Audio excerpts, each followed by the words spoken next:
Hi, welcome back to the channel. I'm Jo Hill, Finance Director of Cyril Transport and Qualified Accountant.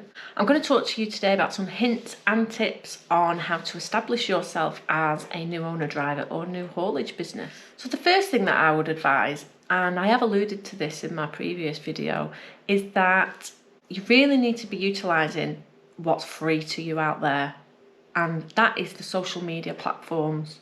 So the first one, which I'm very specifically talking about, is LinkedIn. LinkedIn is for professional people to connect together.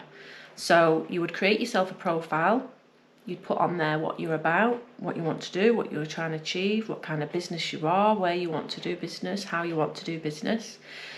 Put some posts on there, ask some questions. Is anybody else new to the sector out there? And actually you might make some really good connections. You'll be able to connect with people, you'll be able to search, and people will be able to search for you. The more exposed you are on there, obviously the more people are going to find you. But I think you'll find it really helpful, especially if you're very new. The other platform which I think you should use is also Facebook, and you can have a bit more fun with that. So create yourself a profile, get some pictures of your vehicle, get some pictures of you out there doing some work. Again, put some questions, put some posts out there, get some engagement from people. And actually, you might have a little bit of fun with it. Starting any business is difficult. Myself and Sid know that. We started in COVID and gosh, it was difficult.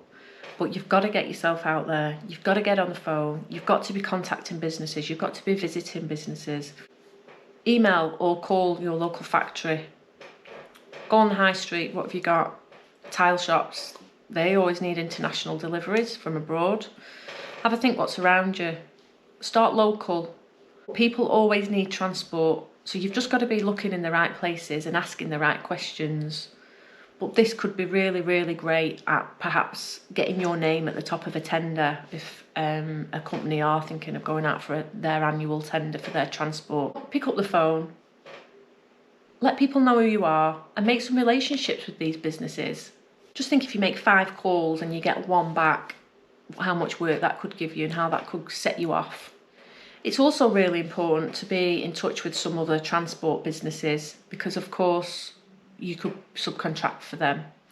So a lot of large haulage businesses will have contracts in place, but also they'll get extra work, and sometimes they won't be able to fulfill the work that they're given, and so the capacity may be at their limit. So by you being in contact with the transport businesses, it may be a good idea for you to, again, get some emails sent out there, pick up the phone. Again, these contacts could come from Facebook or LinkedIn. Or word of mouth, but it can be really invaluable having all these connections. The next suggestion is get yourself to some truck shows. Now the season is starting. We are going to Peterborough Truck Fest in the last weekend in April, I think the 29th of April. We'll all be there, all our vehicles, all our drivers, the full team will be there. We'll also be selling our hoodies that we've been working on over the past couple of weeks. But this is a great opportunity for you to meet other transport businesses in a relaxed environment. You'll be given the opportunity to be able to talk and ask things that you're not sure about, because other businesses love nothing better than helping other small businesses. So don't be frightened to ask. But actually at these truck shows you can also find that there's other businesses such as cleaning companies that you may be able to get good deals on. The list is endless, and actually they're quite a lot of fun. So Truck Fest do quite a lot throughout the year. They do them down south, up in Scotland, lots of other local truck shows going on throughout the year. But they can be very informative, and you could get yourself a lot of information and a lot of contacts, and you may even get yourself some work from it.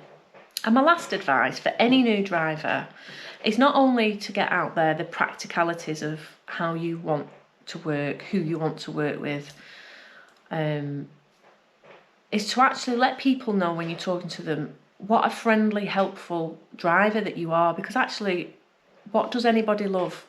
People love nothing more than a delivery man who's got a smile and a friendly face to cheer them up for the day. I hope you found these little tips helpful.